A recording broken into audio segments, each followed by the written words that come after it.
this is it. Again, continue. While you're sharing your screen, Yep. I will just announce, if that's okay. Hold on, something's wrong with my screen now.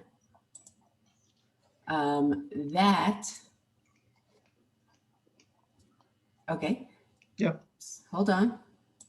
My screen just went kablooey. Okay. Okay, so I just wanted to announce that this series is sponsored by Shoshana and Chuck Levine, honoring with gratitude the Daf Yomi teachers and all the outstanding teachers of Matan and Matan Beit Shemesh.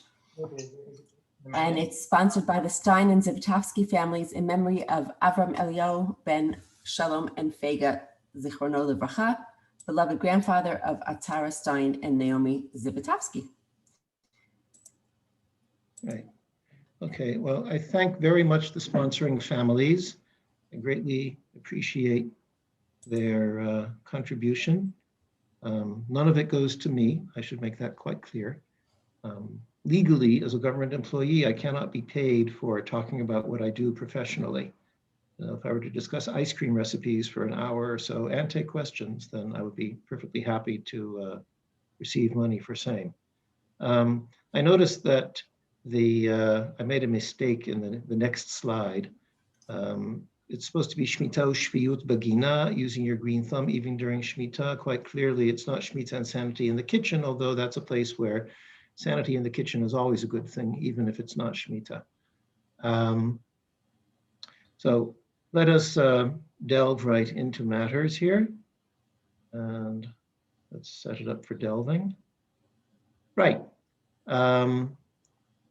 One of the questions should be, those of you who have mirpasot, and more specifically, do some gardening on your mirpaset, be it hanging stuff from the rails or having a nice view to the sea, which in Beit Shemesh is difficult, I know. And you have plants out there, you have plants in here. People get excited about, oh, but it's, ro'eh pnei outside. What if you have a roof over your otherwise open mirpaset, as in this case, or in this case here? Does that make things different? Well, the answer is yes, it does. It's a little bit of a spoiler.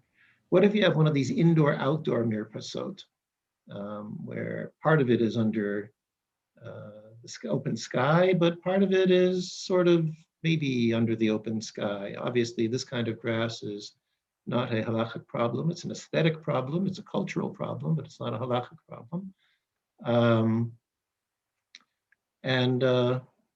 What is the deal with this plant, assuming that it was purchased in a nursery and not in IKEA? Let's take a little bit of a pause here and talk about selling our mitzvot. Now, the whole reason that I was asked to give talks about Shmita is because people want to know how they are to observe it, because many people are extremely aware of the heter mechira, whereby, which I discussed last week, whereby it is permissible to, in there are certain circumstances with certain people and certain melachot, to still work the land, even the Torah states quite clearly, don't.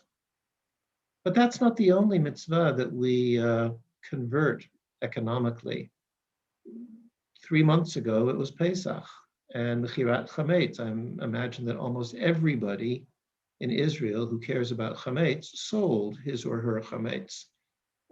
Why? Because it says, Lo yareh lecha Chametz. Or if you want to be really PC, you can read it without nikud, Lo yareh lach Chametz also. So why did you sell your whiskey? Shouldn't you have just drunk it before Pesach? Or if you didn't sell it, drop it down the sink? Heter iska says very clearly in Kesef Talveh et ami et ani imach lo tieh lo kenosher lo tesimun alav neshech. Don't charge interest, not to the ani, not to anybody.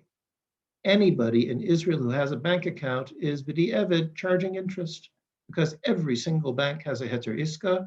Some of them have slightly stronger heterei iska than others, but the general point is still that you allow the bank to charge interest. You yourself are not charging interest.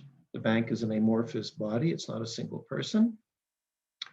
And people pay. You give them $1 or a shekel, and they've got to pay you back a shekel 20 sometime later, or pay it out in installments.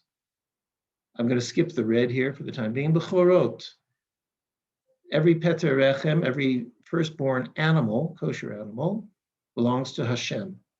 And it should be the males. And it should be sacrificed, or at least brought to the Beit HaMikdash. That law still obtains, but in practice, there is a dedicated group from, I think, the Rabbanut, but there's also from other kashriyot, who go around buying the windpipe of the living mother animal, one that is pregnant for the first time, so that they're not buying it. They have a pet nochri who buys it on their behalf, so that the animal does not belong entirely to a Jew. The windpipe and the food pipe are the important parts of the animal as far as it being alive, and therefore you sell that part to a non-Jew so that the resulting firstborn male animal will belong officially to a non-Jew, and therefore you will not have to have the whole thing with Peter Rechem and Pidyon B'chor Behema. Nobody blinks an eye. In fact, it's a fairly transparent mitzvah to the vast majority of people. Let's go back to what's in red here, Prose Bowl, which I didn't mention last week, not in the English version. V'zeh dvar Shmita. This is the essence of Shmita. Shamot kol ba'al mashe yado asher yasher b're'ehu. Everybody who is otherwise going to extract interest. There's no other good word to translate yasher b're'ehu. Lo yigoset re'ehu. He shouldn't put the bite, literally, on his neighbor. Be'et achiv ki kara shmita la'Hashem. It's Shmita. The debts are canceled. Now, this is a good way to screw up any economic system. And most systems of civilization ultimately have an economic base. Here you're saying, cancel the debts. Interestingly, it's not the beginning of Shemitah that cancels the debt, it's the end of Shemitah that cancels the debt. But isn't Prozbul accepted by everybody? By the way, Prozbul, there's all kinds of fanciful etymologies for it, but Prozbole in the Greek indicates handing debt over to, and it's actually handing it over to a council, handing it over to a Beis Din. And the Beis Din, again, as an amorphous body, not an individual, can actually command a debt to be paid. It can command other things to be happen too. Others say that it's pros bule, meaning before the council. And just to continue with the pasuk before we get back up to this point about the indigent farmers, it's Ki kara shmita la'Hashem. Why is this? Ki lo yechdal evyon mikerev haaretz. Poverty will always be with us, alas and alack. But that is the case. Poverty will always be with us. Al kein anochi, Kadosh Baruch Hu commands us, Patoach tiftach et yadcha la'achicha aniyacha le'evyoncha ba'artzecha. In the Knesset today, they were talking about how much to pay to people who were economically hurt or physically hurt in the Meron disaster. Many of these people were not doing too well beforehand, either because of their way of life or because of Corona and there being a small business. So they need money. Lo yechdal evyon mikerev haaretz. There's always going to be something. So in the case of Shemitah, it cancels the debt. Now, there are a couple of views on what's the purpose of Shemitah canceling debts, and I commend to your attention the link here from last Shemitah, basically, or 2 Shemitah ago, on Mishpat Ivri. And the bottom line of one of the approaches to Shemitah is that it's supposed to help indigent farmers after Shemitah. During Shemitah, the farmer had very little to sell. He didn't really own any of his crops. He owns his animals, but he doesn't own his crops. So how is he going to have money to start things over again in the 8th year? Therefore, he's in debt farmers almost always are in debt. They may have a good turnover, but ultimately they are almost always in debt for their entire career until they sell the farm, or as the slang has it, buy the farm.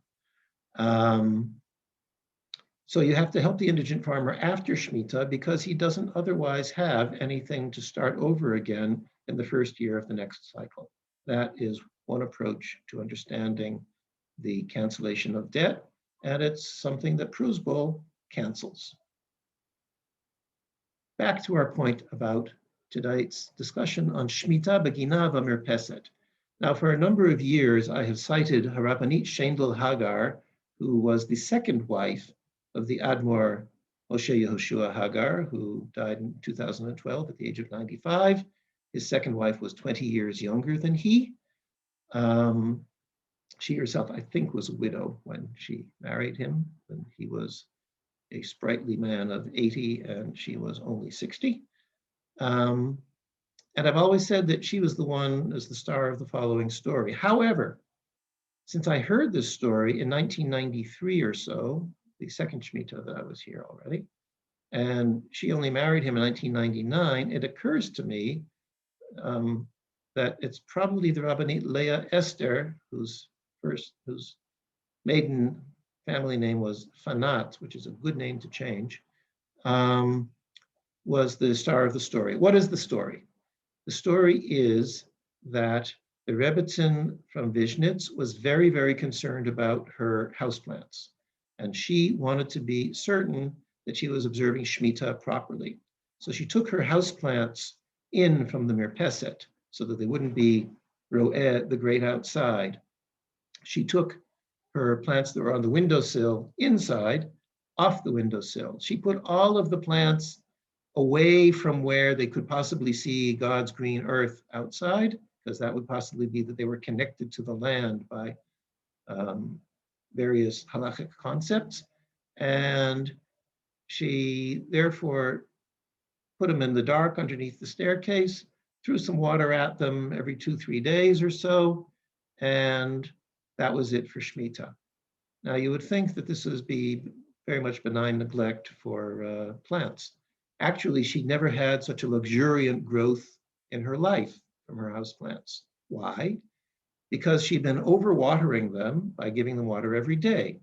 She had had them on the windowsill where the glass magnified the sun's rays and caused the plants to get burned all to heck.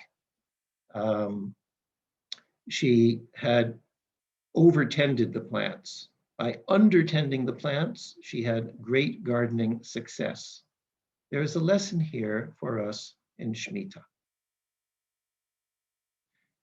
Just getting back to ways of producing things in your garden, or if you're lucky enough to have a greenhouse. Hydroponics is good for some things. I showed this picture last time.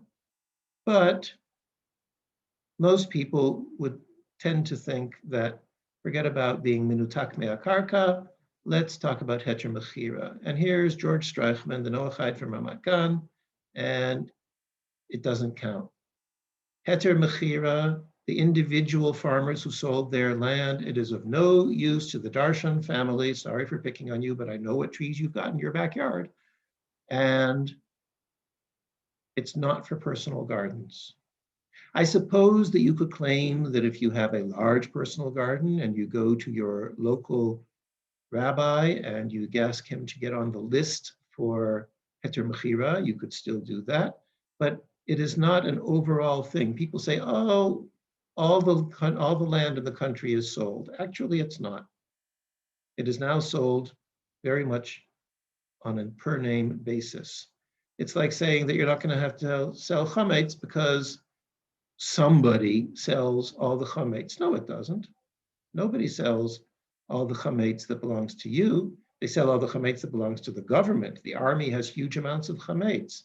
My lab has chametz in it, which I try to sell separately. But that's not the case. So heter mechira is not for personal gardens. And I remind you of the malachot. There's zri'ah and ktsira, sowing and reaping. And for perennial plants, there is pruning and harvesting the fruit. And these are the malachot that are derived from that. Mida oraisa, we have either planting or sowing. As I said, we have zmira, which is pruning, tikatsira and vitzira. There are some who say that midoraisa we have charisha, plowing, and midorabanan there's irrigation and fertilizing. And you can't do that in your garden on Shmita, except. So we'll get to the excepts. Keeping in mind that the fruit of your garden, if it has Kedushat Shvi'it or if it doesn't have Kedushat Shvi'it, it's still halachically edible. How edible it is gustatorily, well, that depends on how well you grow it. But it is you can still eat the fruit and vegetables of your garden. Borei pri ha'adama, if you picked it, your tomato, as I said last time, if your plant was growing during the 6th year and you were harvesting tomatoes from it, those from the 6th year. If it's still producing tomatoes into the 7th year, they have Kedushat Shvi'it, but they are halachically entirely permitted. And you don't have to give Truma and Maser either. So there's more tomato for you. If the fruit on your Shesek tree or your God Help You Kumquat tree is bearing, then if it was there during the 6th year, even if it wasn't ripe yet, if it had just formed during the 6th year, then it is still has all the halachot of the 6th year. Fruit that forms during the 7th year is indeed hefker, but I pointed out to you last time that this doesn't mean that anybody can walk into your backyard and pick your pomegranates. It means that those pomegranates don't belong only to you. And if somebody says, may I please come to your yard and have a pomegranate, then you cannot say no unless you have a really good reason. What some people do is harvest the fruit themselves and then say, oh, how many people live? Halachically, you are allowed to take one portion of whatever the fruit or vegetable is per person for 3 meals. So in other words, if you say that each person eats 1 apple at each meal, and you have 5 people in your family, you can harvest 15 apples every day from your neighbor's tree. However, if that's not the case, then if there's only 2 of you at home, et cetera, and it's not, you can keep that over to the next day, but it doesn't mean that you can then go back and get another 15 fruit if you still have some left. Planting before Shmita. How long before Shmita do you plant? So here's the Rambam, and I kept it in Hebrew. And basically on the first day of Tishrei is Rosh Hashanah for Orla and for Neter Revai, and you count that from the time of planting the tree. How do you count a year? How do you count when the tree is established? And the Kamahu Stam Klita, L'chol Ha'ilanot Shtei Shabbatot, 2 weeks. That's when you say that the tree has established itself after it's been there for 2 weeks. Now, if you plant it 30 days or more before Rosh Hashanah, those 30 or more days are considered a year. But a tree has to be established. And if you take a bare root tree and bung it into the ground 14 days before those 30-day minimum, then you will have a tree that on Rosh Hashanah is halachically 1 year old, even though chronologically it'll be much less. So 14 days of tree establishment plus 30 days of growth equals 1 halachic year. You cannot, la halacha, plant a bare-rooted tree. I'm emphasizing that bare-rooted tree less than 44 days before Shmita. What's the nafka mina? We're talking about Orla. And let's go to this. The any time that you plant between Tishrei and the midpoint of Av, which is 14 days before the 30, it's actually 29 days of Elul. So this is halachically 1 year. This is halachically, and actually another year. Here's the 3rd year. Orla is over at Tu B'Shvat. That's what Tu B'Shvat is for. Any fruit that forms up to this point is considered associated with the year before, and therefore the Orla period actually ends a little bit after 3 years. And after that, it's Neteravai, which is permitted after you redeem it to eat, to use, to do whatever you want to do. If you plant after the midpoint of Av, well, then you lose a whole year. You have to wait, instead of 2 and a bit years, you have to wait 3 entire years, plus that bit until Tu B'Shvat, and that will be your Orla count. So what do we see here? If you plant properly before Shmita, you can cover 2/3 of the years of Orla during Shmita. You've got a month and a half plus 12 months, you're fine. There's no 2-year-old tree in the world, a proper tree, that would be worth having to bear fruit anyway. And therefore, Shmita, when you don't want to consider Kedushat Shvi'it, it's a good time to plant just before Shmita. However, if you planted improperly, if you planted during this period, even though it wasn't yet Shmita, you're screwed. You've loused up. You planted improperly, and it's a wasted investment, because what is planted during Shmita is Asur. So don't plant your trees 44 days before Shmita. That's bare-rooted trees. I'm emphasizing that. What about vegetables? Vegetables, the halacha, can go up to the 26th of Elul, 3 days before Rosh Hashanah. Because the halacha, vegetables are niklat 3 days after planting. But, and here's the big but that I've been alluding to, if you take fruit and vegetables that are in a gush, that are in a bowl of earth, they're containerized, and it's a bowl of earth that is firm, doesn't fall apart as soon as you take it out of its bag or its pot, then you can do it right up to Hadlakas Neros Erev Rosh Hashanah. I did this once with some of my kids. They weren't aware of how halachically awesome it was that an hour before candlelighting, they were transplanting vegetables into Sandy Kolb's garden. But it was halachically awesome to be able to do something like that. So up to the 15th of Av, you can take pretend this is a fruit tree and not a conifer, and it's bare root, you stick it in the ground, everything's great. If you got it from the garden store all wrapped up and the bowl of earth is around it and it supports the tree and it can keep it going for 2 weeks, then that's great too. But up to the 15th of Av, you stick it in there. After 15th of Av, which this year is the August 24th, which happens to be a Shabbos, so you're going to lose 1 day, you can't do that. You can still do this. Up to the 15th of Elul, you can sow seeds, and you can take a very sloppy bowl of earth that has a plant growing in it and put that in, but that's not enough to be Mekayim the plant.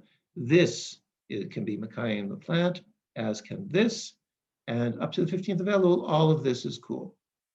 After the 15th of Elul and up to the 26th of, you can't do these, you can still transplant something that has already started to grow. A little bit of terminology here. The pasuk, the quotation from the Gemara, which is in Avodah Zarah of all things. Ukme ilana shari, it is mutar lekayem tzamach, it is permitted to maintain a tree. Avruye ilana asur, ach lo lahashbicho, it's not permitted to do things that will improve the tree. And there are a whole bunch of nafkaminas that are associated with this. Here's another concept that we're going to deal with, atzitz she'eino nakuv. If I was going to be flippant, which I hardly ever am, it would be an unholy pot, a pot without a hole. How big is the hole? Naturally, the Gemara deals with this. It has to be the same size of a machat shel mitun, which I'm not going to bother to translate. I'll just say that it is 2 to 2.5 centimeters in width, which is the width of the hole that can be in your pot, the bottom of the pot. You can actually have a couple of 1 centimeter and 1/2 centimeter hole, and that will count also. It is additive. However, an atzitz she'eino nakuv is something that doesn't have a hole. We'll see the implications of that. Things that are considered to be still holy, as it were, would be, say, burlap or some kind of mesh that is holding the bowl of earth together, or jute, as opposed to plastic or metal. So our concepts now, which also are brought down in this citation here, ro'eh pnei karka, is it connected in line of sight to the land? Yinika, whether it can draw halachically, not really actually, from the outside to the inside, and korat gag, being in a house, lahalacha. Lahalacha, I emphasize.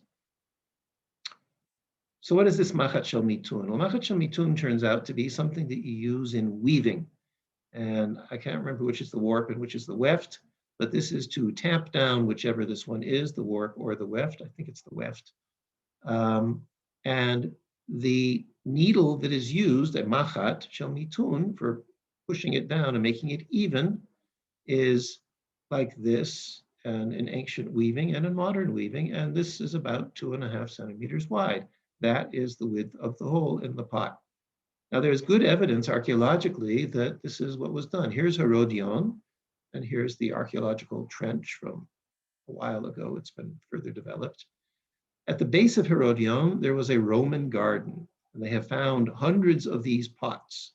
Now, what's interesting about these pots is that, see, here's one at the bottom of Herodion, down here, the garden, up there, Herodion, that they had holes in them. Some of them had it with a little bit of a lip, some of them had it smooth, but they all had holes like this. These were for transplanting. It was the equivalent of what you call a jiffy pot. You grew the transplant. These were very rough clay. The clay was supposed to disintegrate once it was in the ground. And this is the way you transplanted certainly vegetables and probably trees as well. Interestingly, the holes are all 2.5 centimeters wide. How about that?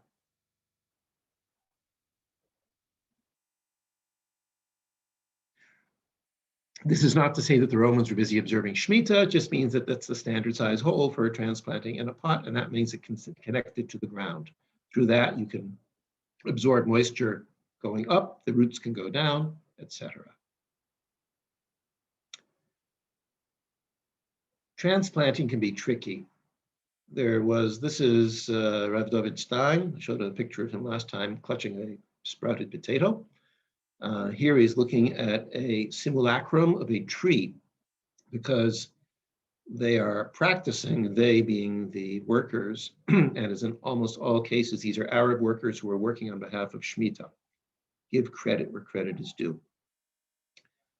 300 trees, citrus trees, were going to have to be moved because Makorot wanted to put a large water line through the orchard. The orchard had been established only 2 years before. That means that they were still during Shmita, and if you had to uproot all of these and then replant them, the trees would be a minimum of 5 years old before you could get any economic benefit from them, and this is not a good thing. So they were trying to figure out how to use this mini excavator to dig out the trees with a Beit Shorashim, with sufficient ground around it to maintain the roots and therefore the tree for up to 2 weeks, as I had mentioned, because this happened during Shmita. Great timing. How are we going to do this? Well, the first effort was a failure. The bowl of earth collapsed, and this tree, therefore, well, we hadn't pulled it all the way out of the ground, so it was still connected to the ground halachically. Ultimately, they figured out a way of digging around and then scooping it out and then putting it in a very large pot whose holes, here as you can see one on the side with their holes underneath, were opposite the slats in the platform here, so that it's still ro'eh pnei karka. It is halachically connected to the ground. Anything below 40 centimeters above the ground is halachically connected to the ground. And it's going to sit like that, along with its buddies, for the rest of the year. Now, strictly speaking, la halacha, since this is already planted and all you were doing is moving it around la halacha, you could have put it back in the ground someplace else, and it would not be considered planting. Because of mar'it ayin, no responsible halachic authority is going to do that. But you would have to ask a particular question each time, but theoretically, I was discussing this with Rav Stein, theoretically, you indeed could have put it there. But the last thing that they needed was to somebody look out the window and say, look at that, it's Shmita, and they're planting a whole bunch of trees. Let's not buy from them ever again. So if you do plant, the sapling has to be ro'eh pnei karka before being transplanted. Otherwise, you can't include the nursery years as part of orla. It has to be connected to the ground through proper drainage holes. That's the 2.5 centimeters. It can't be resting on halachically impervious material. Plastic and metal are chemically impervious also, but doesn't matter if there's holes in the plastic, etc. And the bowl of earth has to be integral. It can't be crumbly. So how do we maintain plants in our house? The Gemara discusses this extensively. Keep in mind that in the time of the Gemara, nobody had flooring. It was a dirt floor. You might have a rug if you were extraordinarily rich. You probably did not have balatot. If you were a Roman, you might have one room that had some mosaic in it, but not much else.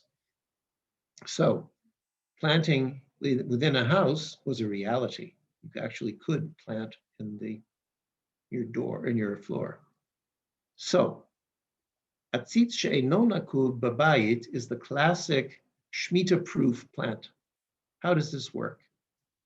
First of all, it's made of a material that's impermeable. It's not some kind of a mesh. And even if you're on the roof 10 floors up, that's what counts. It's still connected officially to the ground because there is a line of sight from the tree to the ground. Can I say as a plant physiologist that it's actually drawing water from the ground? No, I cannot. However, I'm a halachically involved plant physiologist, and that's what I'm presenting to you right now. A house, there are those who say that the minimum size is 6 by 4 amot, 24 square amot is approximately 12 square meters, not very big. Just a second here. It has to have walls. The definition of a wall, it's sort of like a sukkah wall. A sukkah wall does not have to be a totally impervious thing.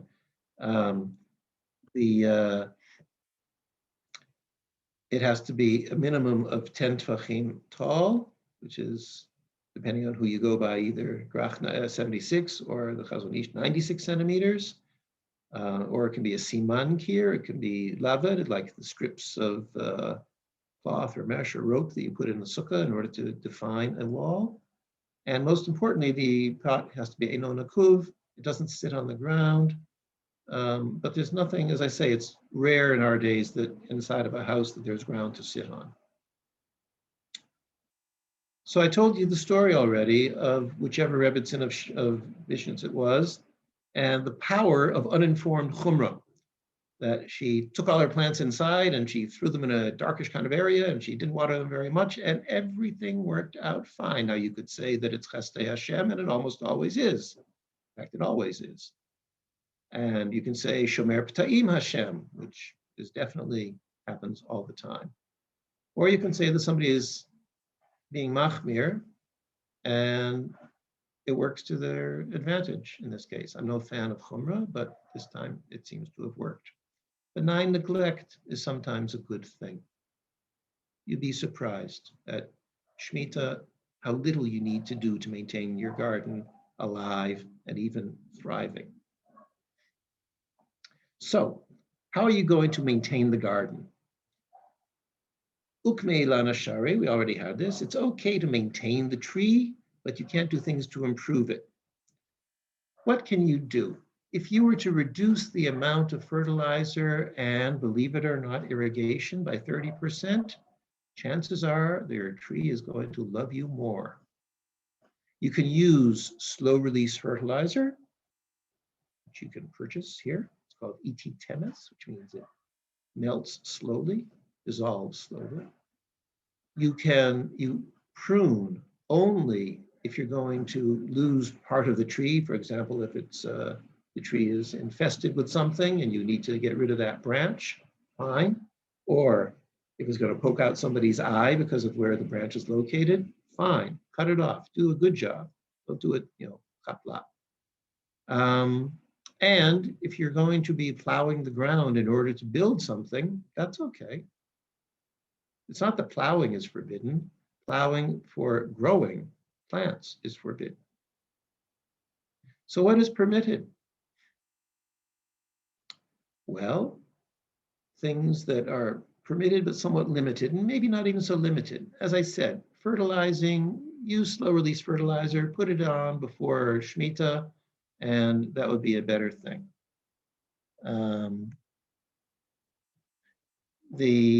You can irrigate, but only for maintenance. You can spray in order to save your yield or to save the plant itself if it is in sorus. You can prune it in a question of sakana or in order to maintain your fence, your nice green fence around your property. You don't want to lose the formation of it entirely. Mowing the lawn. Let it go a little bit longer and don't mow it all that often, which would be the same thing as letting it get a little bit long.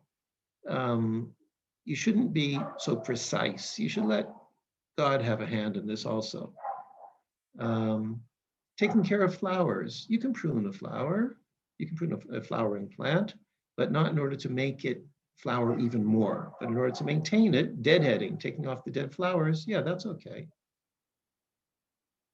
Bikush asavim, best translated, I guess, as raking, as opposed to actual plowing. But people do this in order to collect all the dead plants and twigs and what have you, and, as we will see, to remove habitats for snakes. This is a dead serious thing. Again, I emphasize, if you're going to be making a rock garden, gesundheit hate. Take out the trees, put in the rocks, it's okay. If it's a rock, sort of a Shinto rock garden where it's only going to be rocks. Don't start preparing your garden itself, but if you have to put in an outhouse because your toilet doesn't work anymore, go right ahead. This is an extreme example, but it's a pretty good one. So Osmocote is a standard type of fertilizer, slow release fertilizer, but there are others. This one, as you can see, it works for 5 to 6 months. There are some that work even longer. There's a question as to whether you really need all that fertilizer. So you might need it during the winter when it's raining anyway, at least in Beit Shemesh, further south, not so much. And this is what it looks like, little grains there. Mowing the lawn. Don't do it precisely or crazily. Lawn mowing, you remember the song Sly and the Family Stone? Those of you who are ancient, I want to take you higher by 10 centimeters. Yeah, that's enough. Let it go a little bit long. Don't get a haircut so often. Not really. This is one of my favorite pictures of lawn mowing. I have no idea what's powering what here, but anyway, it is permitted to dig a trench for pipes. It is permitted to build an entire building. You can set up an area where you're going to put a bench or something like that. All of that is perfectly fine. Yes, you're taking vegetation out of the way, but you're doing it so that you can build. That's all right.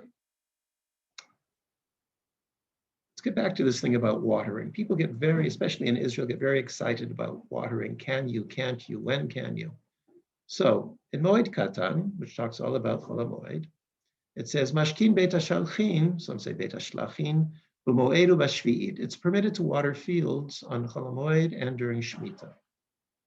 And the summary of all of this is primary malachot are forbidden by God. And I showed you that list. I also showed you that midirabanan, secondary malachot that are midirabanan, are not forbidden by God. And that is how Lachein Chachamenu Yachlu Lahatir Hashkaya Bimkom Pseida, where there's concern that you're going to have losses. Your plant is going to suffer and not bounce back. And you have to know your plant. This has nothing to do with halacha. This has to do with your garden. And know how much you can push it, but you don't have to be crazy about it. You don't have to let it wilt all the way and then say, oh, look, it came back every time. No, you just keep it sufficiently watered and not munificently watered. So this is l'ukme, your flowering plants, that's fine. This is good. This is somewhat excessive. But if you know that your ground, your soil is moist, don't sprinkle. If it's dry, turn the sprinklers on. That's okay. Similarly, you can maintain the garden. You can scrape up dead plants or even live plants if they're taking away from your vine, which otherwise would suffer. And the reason to do this in a classic case, this is a classic garden to harbor a snake. And there are a sufficient number of poisonous snakes in this country, and there's enough people who get bitten by such snakes every year that it's a good concern. Take care of the grass. That's all right.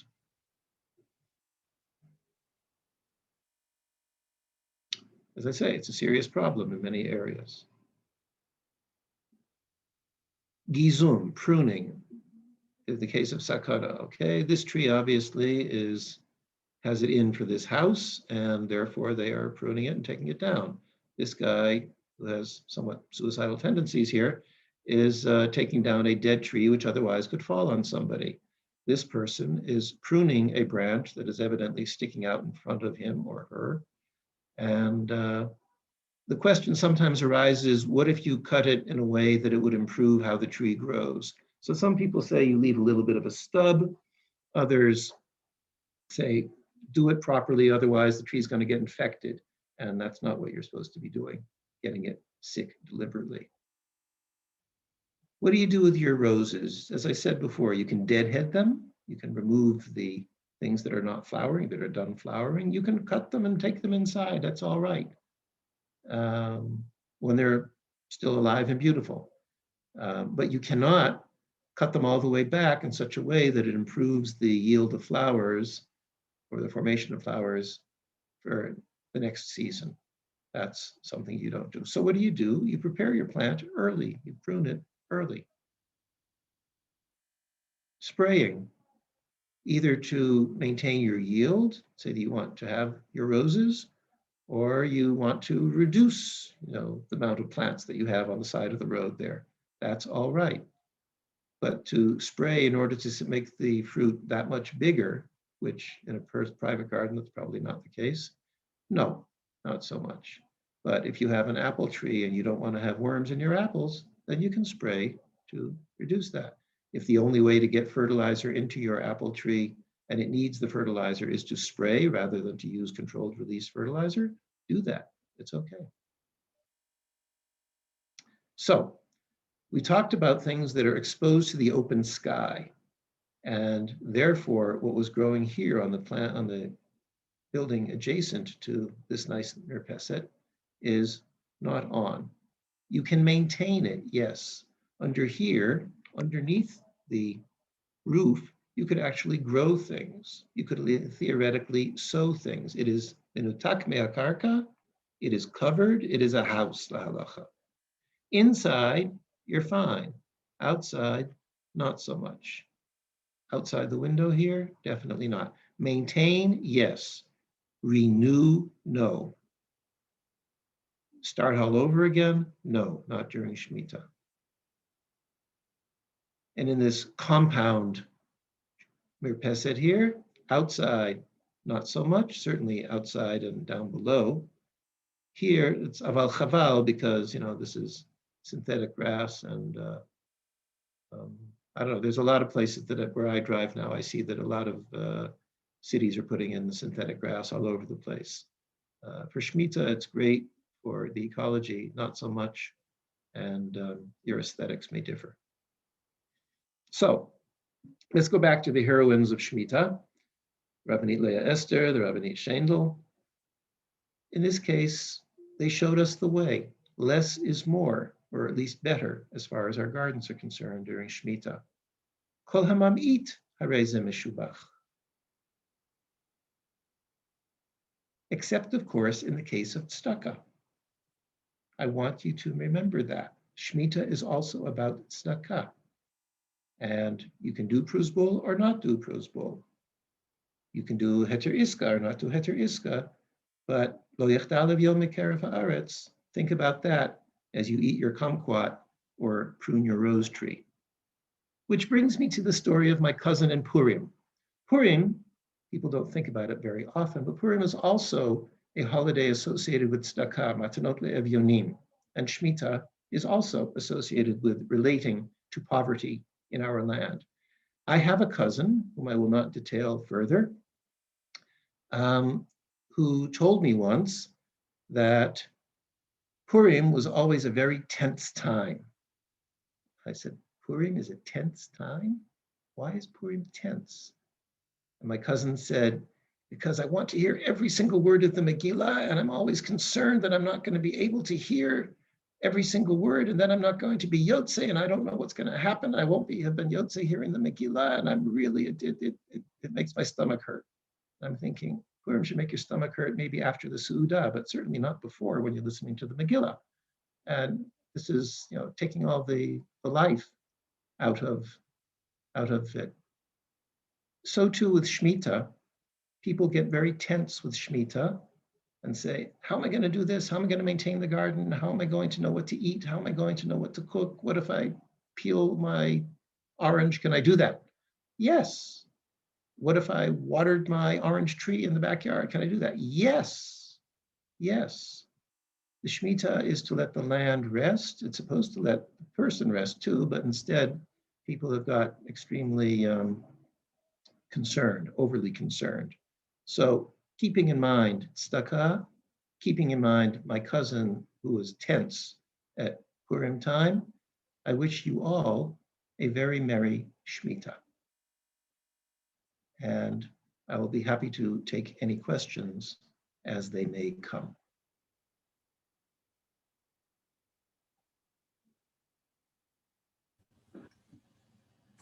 Thank you very much.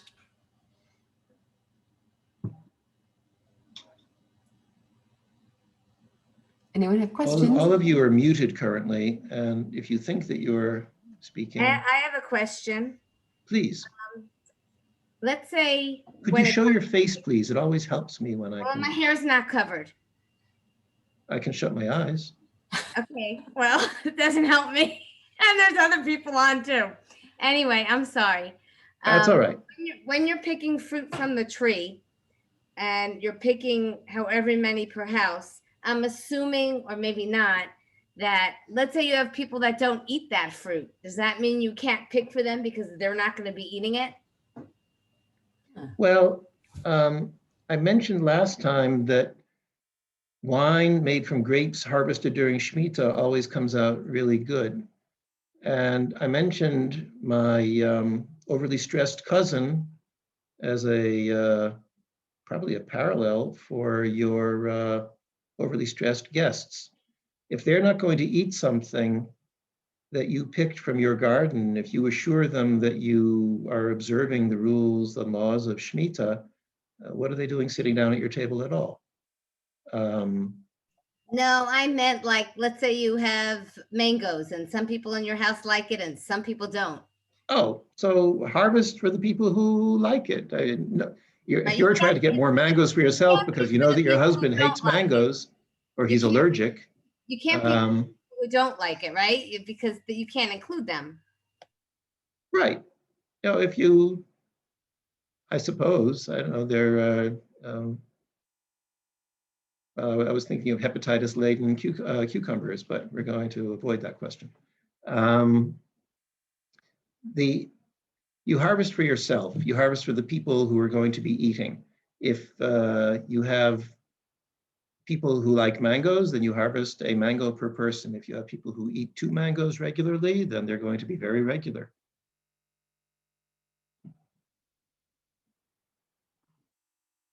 I hope that answered the question. Yes. Hi, could I ask a question from last week? Sure. Okay, what bracha would one make on any of the produce that was grown hydroponically since it never touched the ground? An excellent question, one that has been dealt with. And the question is whether it's Berei Pri Ha'adama or Shehakol. Right, And many people have said that it's Berei Pri Ha'adama because that is the essence of the, that is the essence of the plant itself. And others have said that it is Shehakol, keeping in mind, of course, that Shehakol does cover every bracha. When in doubt, say Shehakol. Excuse me, I did already, so that's why I'm going to drink again now without a bracha.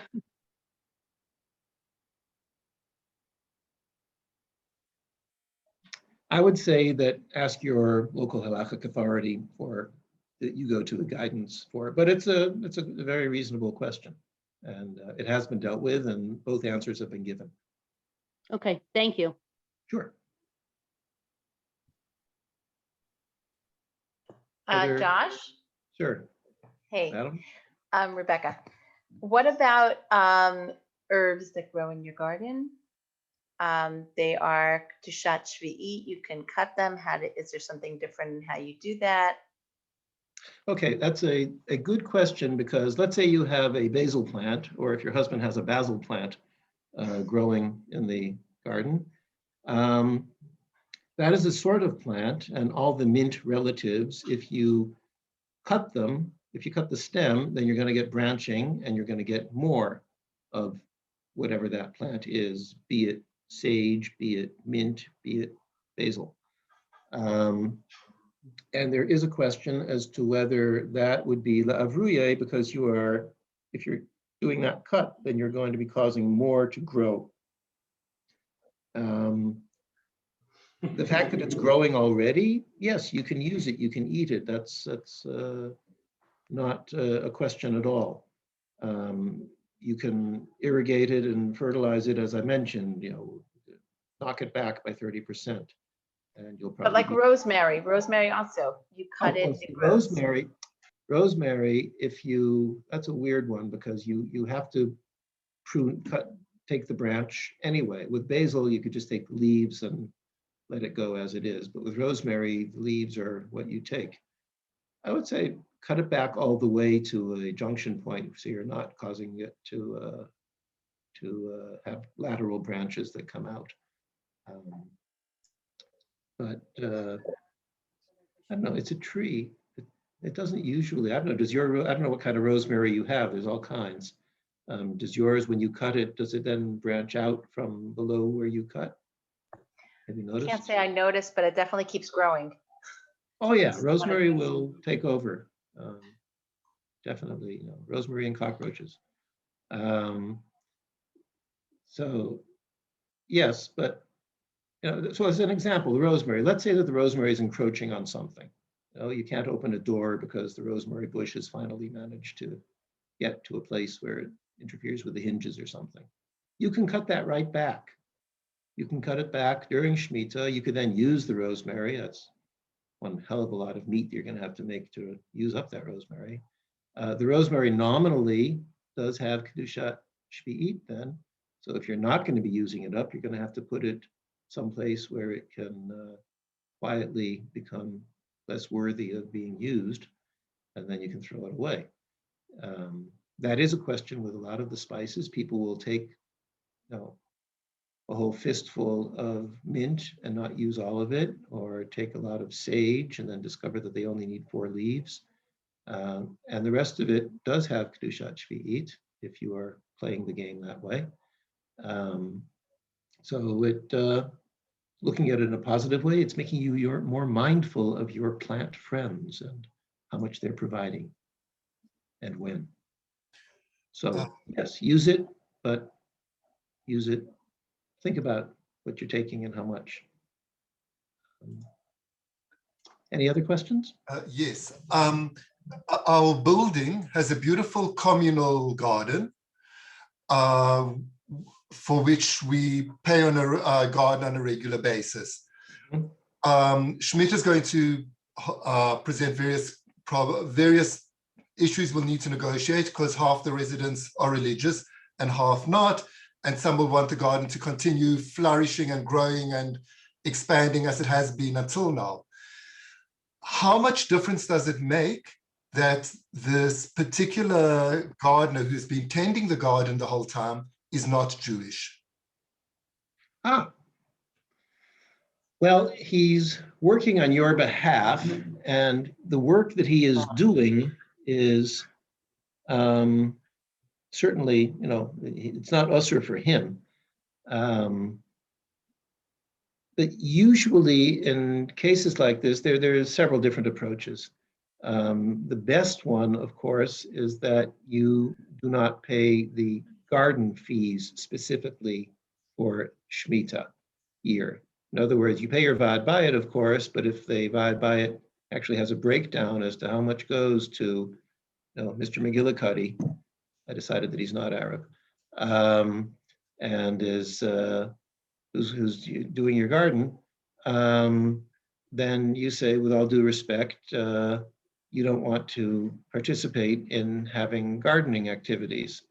The fact that he's not Jewish, yes, but no, because he's doing it on your behalf and it is your garden and you are the beneficiary of it. Is there anything edible in the garden? No. Uh-huh. No. Are there any flowers that people would take for Shabbos here and there? No, it's entirely visual aesthetic. Uh-huh. Okay. Fenced off, yeah. Ah, so you can't even go in and run your little toes through it. Correct.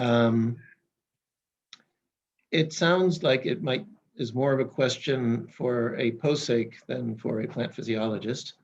I have heard the question before. It's every 7 years the question comes up. You can even extend it to your taxes, depending on how your local council is approaching maintaining the parks and what have you. Right. The fact that this is the standard gardener, this is the guy who's been taking care of it all the time. Right? Correct. Yeah. Correct. There may be room for a kula there, but I'm not authorized to say more than a wild guess. Okay. Most people who are concerned about this say that they want their fees that go for the garden to do things like maintaining the benches or the fence itself, or cleaning the windows or whatever other building needs there are, as opposed to the garden. And in some cases where there is mutual understanding, then you can actually work that out so that it's done. I mean, thank you. It's a very common problem, and it's one of the few times I would actually talk about it as a problem. Okay, thank you. Yep. Anything else? Josh, another question. Lemon Sure. trees. Lemon trees. Yes. Because the lemons kind of keep growing all the time. Hard to know what's from when. Right. Your lemons, well, actually, there is seasonality to the lemons. It's usually something that is holding on from the winter. What you have now on your tree did not, well, let's see, what you have now on your tree did set, what month is this? It did set during, after Rosh Hashanah. Some people would actually, before Rosh Hashanah, take off at least all of the ripe lemons. And I've even seen people who tie a little ribbon on something that's, depending on, again, how many lemons you have on your tree. If you have a benevolence of lemons, then you may run out of ribbon. But if you harvest your lemons or any other thing that you're concerned that you can't tell the difference between this year and the next, then yeah, but mostly I would think that you'd be able to tell certainly between summer and fall, which ones were new and which ones were halachically old or older anyway. And again, if it has Kedushat Shvi'i, you can still use it. You can squeeze it and make lemon juice. You can put a slice of it in your tea. After you fish it out of the tea, because you finished your tea, then there are some who say that you should wrap it up separately and throw that away like that. Some would say that it's already done and you can just throw it away. That depends on your approach to a lemon. But as far as the tree itself is concerned, if you understand your tree, or you know how its waves of flowering, its periods of flowering and fruiting, then you should be able to tell approximately how old the fruit is, or from what month it is. Thanks. Okay. Anything else from anybody else? Well, I thank you very much for your attention. Once again, I thank the families that contributed to sponsoring these two talks. I am available for consultation should you feel a pressing need. So if you have a cogent question, then feel free to be in touch with me. I think that Melissa will have the contact. I don't want Melissa to be Shmita Central necessarily, but you can ask her how to get in touch with me, or you can ask Rebecca how to get in touch with me. So I wish you all a good evening and a good week. And when the time comes,